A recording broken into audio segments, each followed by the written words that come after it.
हैं कि किसको हाईलाइट मीडिया के इसलिए हम कह रहे हैं कि तमाम छोटे छोटे संगठन मीटिंग करते हैं, उसको नहीं पेपर पर देते, मीडिया वाले निकालते, अपने चैनल से नहीं निकालते। जो प्रभावशाली दल होते हैं, जो इनसे मिले होते हैं, उनकी बात तो बड़े जोर से उछालते हैं। उदाहरण के तौर पर यही चंद्रशेखर रावण आए थे 5 नंबर पर, किसी ने कोई चर्चा, बहुत खास चर्चा नहीं किया। 10-12 हजार की भीड़ इकट्ठा करके मीटिंग करके चले गए।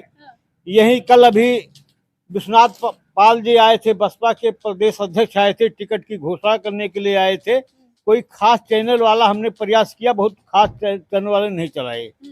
अब क्या तकलीफ है उनसे, विश्वनाथ पाल से या उनकी पार्टी से, ये तो चैनल वाले बता सकते हैं। हम लोग तो समझते हैं कि हम लोग तो चाहे गलत हो या सही हो, हम लोग को एक गलत फहमी होती है कि ये जो है इनको मीडिया वाले पसंद नहीं कर रहे हैं, खास यही। और कोई आदमी किसको पसंद करता है जिससे कुछ उसका कोई स्वार्थ हो। चाचा, आपको नाराजगी मीडिया वाले से है? हमको नाराजगी मीडिया वाले से नहीं है। हमको नाराजगी मीडिया वाले एक रोजगार चला रहे हैं, जो इनको खुराक देता है उसी को ये हाईलाइट करते हैं। लेकिन चाचा, आप ही के लोग तो अभी ये तो हमारे लोग मीडिया वाले लोग नहीं हैं।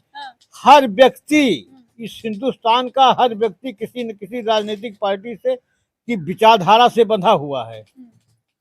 हर व्यक्ति, जो चाहे प्रधानमंत्री हो, चाहे सुप्रीम कोर्ट का जज हो, हर जो है वो विचारधारा से, किसी न किसी पार्टी की विचारधारा से सहमत होकर उसकी जो है वोट करते हैं और कराने का प्रयास करते हैं।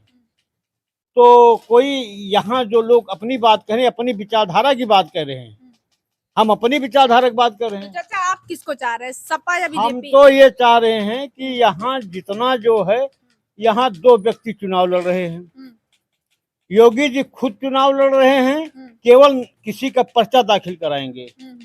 अवधेश जी चुनाव लड़ रहे हैं, वो अपने लड़के का पर्चा दाखिल कराने का ऐसा संभावनाएं व्यक्त की जा रही है। हो गया, कंफर्म हो गया, ठीक है, कंफर्म कर दिया तो अच्छा है। अब जिसके घर में बहुत सारे लोग हों और जो बहुत सारे लोगों को गुमराह कर रहा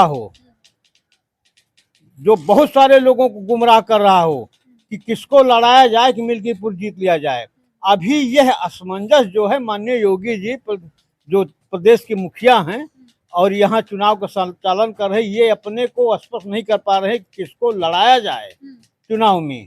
जैसे यहाँ जैसे बसपा ने अपना कैंडिडेट घोषित कर दिया। अवधेश जी आप खुदे बता रहे हैं कि घोषित अजीत के लिए सब समाजवादी पार्टी ने, अजीत को समाजवादी पार्टी ने घोषित किया है। तो जो ये असमंजस पैदा किए हैं, बहुत सारे नेताओं को दौड़ा रहे हैं, गुमराह कर रहे हैं, इसका ये संदेशा जा रहा है हम लोगों के बीच में कि ये किसको लड़ाएंगे। इनका कोई जो है किसी अखाड़े में उतरे पहलवान का मुकाबला करने के लिए किसमें दम है, अभी इनको पता नहीं चल रहा है।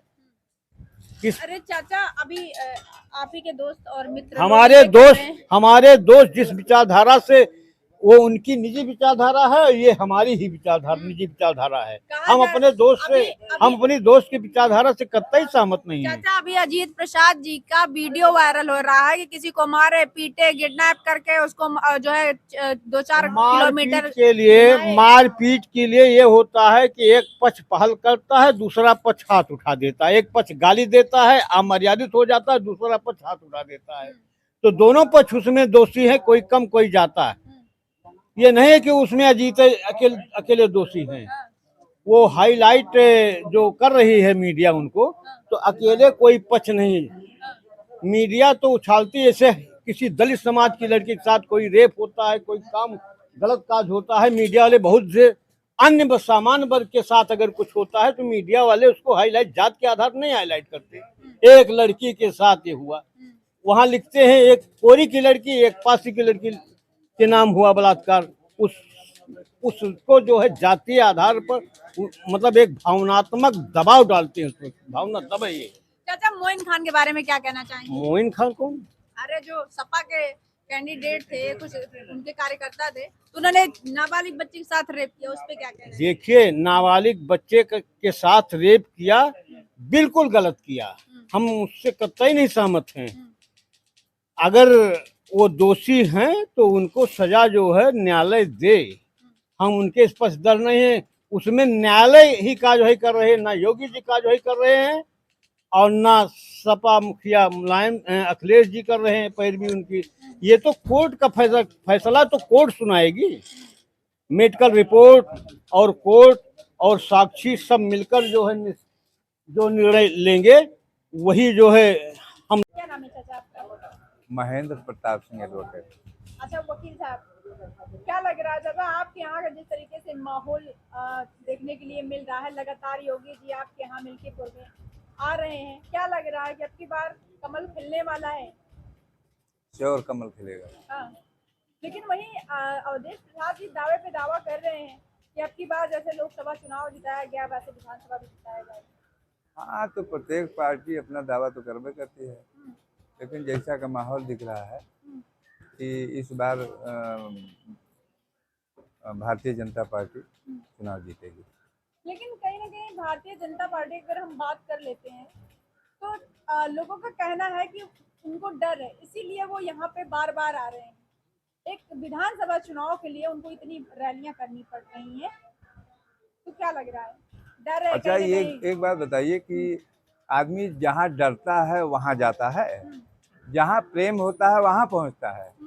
हमारे मुख्यमंत्री श्री योगी जी लगता है कि हमारे मिल्कीपुर के एक एक जन को ज़्यादा प्रेम दे रहे हैं और मिल्कीपुर को वो इतना उठाना चाहते हैं कि हमारे उत्तर प्रदेश में अगर कोई तहसील है तो सबसे अच्छा मिल्कीपुर करना चाह रहे हैं।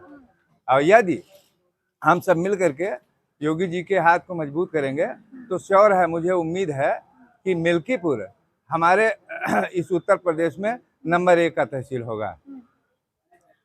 ये विधानसभा क्षेत्र हमें बताएं आप, इनके अभी बीजेपी की तरफ से प्रत्याशी क्यों नहीं घोषित किया जा रहा है? क्या लग रहा है आपको? कुछ लग रहा है कि 20-22 लोग हैं और वहाँ पे सब लोग अपना अपना दावा ठोक रहे हैं कि हो सकता है उनको टिकट मिल जाए। वहीं गोरखनाथ जी पे आप क्या कहना चाहेंगे? देखिए, टिकट चाहे जिसको मिल जाए और वो चुनाव भारतीय जनता पार्टी ही जीतेगी।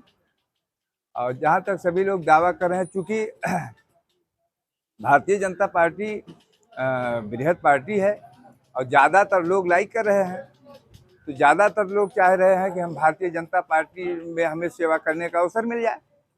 तो अभी तो देखा जा रहा है कितने लोग चाह रहे हैं। आप जो चाह रहे हैं, जो जिस लायक है उसको उस पद के लिए कहा जाएगा कि ठीक है, आप इस लायक हो, आप विधायक का लड़ जाइए, आप उस पद के लायक हो, आप वो लड़ जाइएगा। इन सबको संतुष्ट किया जाएगा। जो जिस लायक होगा उनको उस पद के लिए कहा जाएगा, वो चुनाव लड़ेंगे और सारे लोग अपने अपने पद जीत करके भारतीय जनता पार्टी में ही रहेंगे। अच्छा, आपने शायद अभी लेटेस्ट न्यूज़ देखी होगी कि अजित प्रसाद जो हैं प्रत्याशी, उनके ऊपर FIR अपहरण के मामले को लेकर, मारपीट के मामले को लेकर, तो उस पर आप क्या कहना चाहेंगे? क्या अवधेश प्रसाद जी के बेटे जो हैं जिनको टिकट मिला, क्या वो ऐसे काम करते थे पहले भी कि ये राजनीति में आने के बाद ऐसा हुआ उनके साथ? देखो, उनके क्राइम हिस्ट्री के बारे में हमको कोई जानकारी तो है नहीं। ये है कि कोई अगर अपराध करेगा तो दंड तो भोगना ही पड़ेगा। तो अगर यहाँ नहीं भोगता है तो कहा जाता है कि ईश्वर के यहाँ से भोगेगा। तो वो अपराध का मामला है। यदि ऐसा कृत्य करेंगे तो भोगेंगे, चाहे वो सांसद जी के बेटे हों, चाहे मुख्यमंत्री जी के हों और चाहे प्रधानमंत्री जी के बेटे हों या स्वयं कोई हो। तो कहीं ना कहीं आपको ऐसा लग रहा है कि जो है साइकिल का रेस जो है वो खत्म हो गया, यहाँ पे खत्म होने वाला है? अवश्य, जब इस तरह से अपराध से लिप्त रहेंगे, स्वयं अपराध करेंगे या अपराधियों के बीच रहेंगे या अपराधियों का साथ देंगे तो धीरे धीरे मलिन तो होता जाएगा। वो मलिन होता जाएगा तो पीछे हटेगा, श्योर हटेगा। कभी यहाँ पर पूरा ध्यान है, 2 सीटें उन्होंने अपने लिए ले रखी हैं कि उसको हम देखेंगे। तो यहाँ पर उनके आने से एक बहुत ही कांटे का मुकाबला हो गया है और माहौल चुनावी माहौल पूरा रोमांचकारी बना दिया है। बहुत अच्छा। लेकिन फिलहाल के लिए लोग, मैंने अभी यहाँ पे लोगों से बातें करी हैं तो लोगों का कहना ये है कि कहीं ना कहीं योगी जी को डर सता रहा है कि जिस तरीके से गाजियाबाद मतलब अयोध्या हार गई सीट, उसी तरीके से विधानसभा भी हार जाएगी, इसलिए वो रैली पर रैली किए जा रहे हैं। योगी जी का स्वयं का स्वभाव है कि वो कभी किसी से डरते नहीं, एकदम निष्पक्ष बेबाक उनकी बातें होती हैं। इसलिए डरने की तो कोई बात ही नहीं। वो इसलिए आएंगे, इसलिए बार बार आ रहे हैं कि कितने अधिकतम से अधिकतम वोटों से जीता जाए। बाकी वो जान रहे हैं कि ये सीट जीतनी ही है, उसमें कोई दिक्कत नहीं। अधिकतम से अधिकतम वोटों के लिए आ रहे हैं बार बार। लेकिन वहीं अवधेश प्रसाद जी दावे पे दावे किए जा रहे हैं कि जिस तरीके से लोकसभा सीट उनको जिताई गई, उसी तरीके से विधानसभा भी सीट जिताई जाएगी उनके बेटे को। वो अवधेश प्रसाद जी का अपना दावा है, वो करते रहते हैं। अब एक बार हो गया तो हो गया, लेकिन इतनी बेवकूफ थोड़ो है यहाँ की बदली। अच्छा, तो सारी सीटें उन्हीं को थोड़ो देना चाहती हैं। मिल्कीपुर वाले भी होशियार हो गए हैं। हाँ, वो ऐसा नहीं देना चाहते हैं कि सारी सीटें ले ले, उसके बाद काम कुछ नहीं, हवा में सब बातें करते रहे, विकास कोई न हो। हम लोग भी विकास चाहते हैं। जानते हैं हम लोग कि जो सत्ताधारी पार्टी रहेगी वही कुछ दे सकती है, उसी से विकास हो सकता है। तो हम लोग इतने बेवकूफ़ नहीं है, यहाँ के निवासी हैं, बेवकूफ़ नहीं। हम भी चाहते हैं कि जो उत्तर प्रदेश में शासन कर रहा है उसी से हम भी जुड़ें और वहाँ से इतनी योजनाएं मिलें कि हमारा मिल्कीपुर विधानसभा का विकास हो। तो जाहिर सी बात है कि हम लोग सभी लोग उसी की सपोर्ट करेंगे तो और आपकी बात कमल का फूल खिलने वाला है। 100% खिलेगा।